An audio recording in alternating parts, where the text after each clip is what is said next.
शिव ने ब्रह्मा जी का सिर क्यों काटा?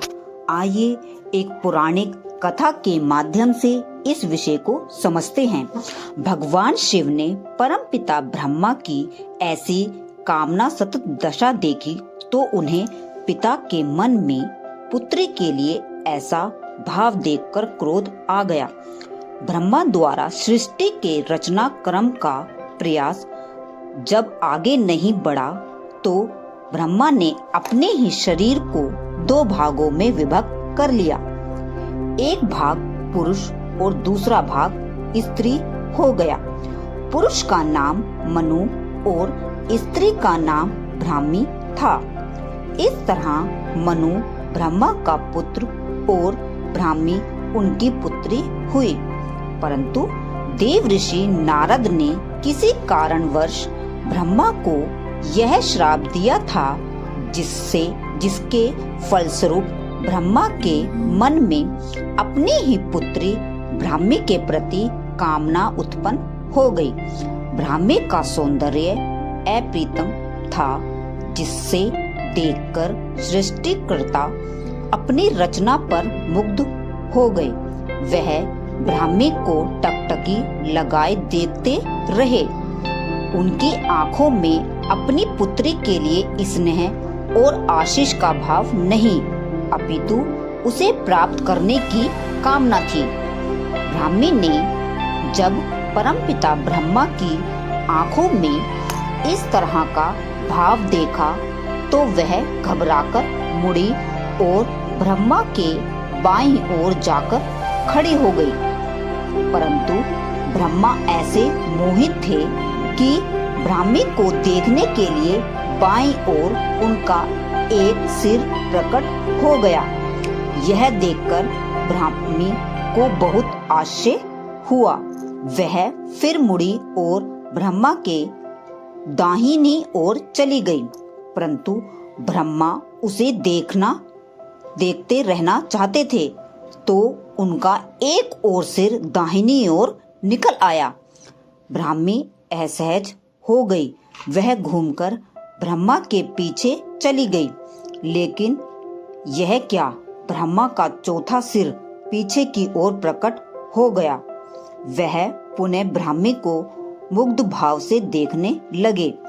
ब्राह्मी स्पष्ट थी। पिता के मन में पुत्री के लिए ऐसा भाव। फिर ब्राह्मी ने अपना अंतिम प्रयास किया और वह ऊपर हवा में उठ गई। परंतु ब्रह्मा ने फिर भी उसका पीछा नहीं छोड़ा। इस बार उनका पांचवा सिर ऊपर की ओर प्रकट हो गया और वे निरंतर ब्राह्मी को ताकते रहे। ब्रह्मा की आसक्ति बढ़ती जा रही थी।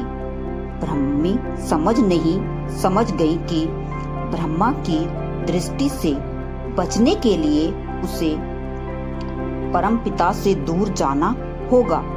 परंतु वह जहां भी गई ब्रह्मा उसका पीछा करते रहे।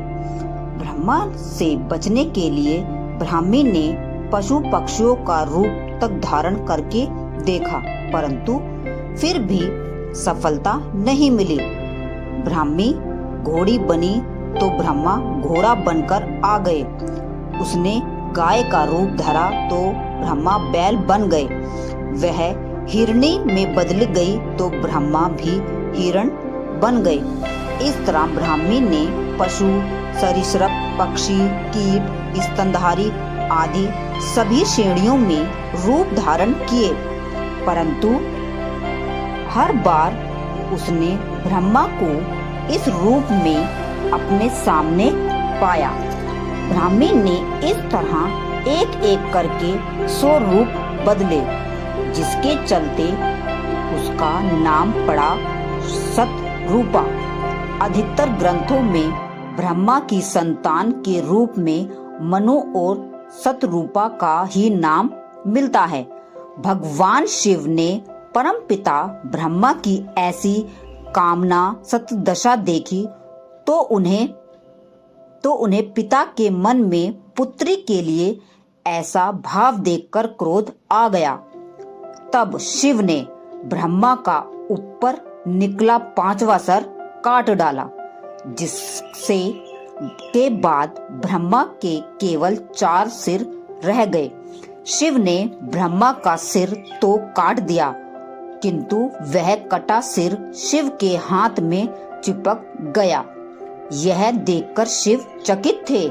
फिर उन्हें एहसास हुआ कि ब्रह्मा का शीश काटकर उनसे ब्रह्म हत्या का पाप हो गया, जिसके दंड स्वरूप ब्रह्मा का सिर उनके हाथ में चिपक गया था।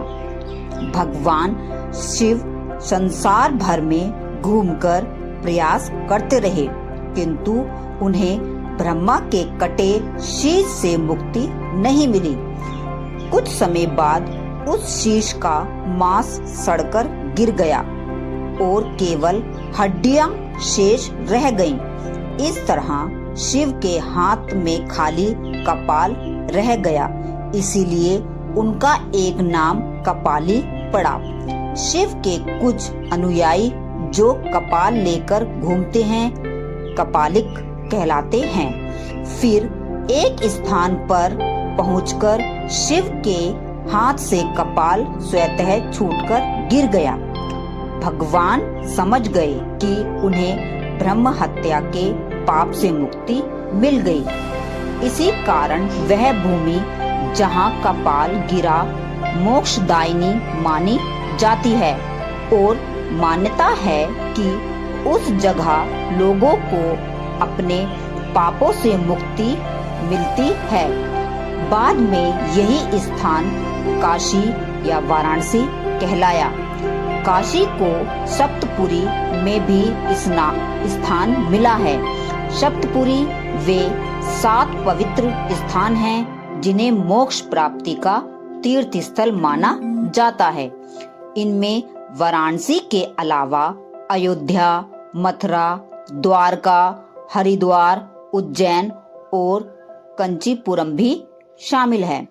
अगर आपको यह जानकारी अच्छी लगी है तो प्लीज मेरे चैनल को लाइक, शेयर और सब्सक्राइब करें।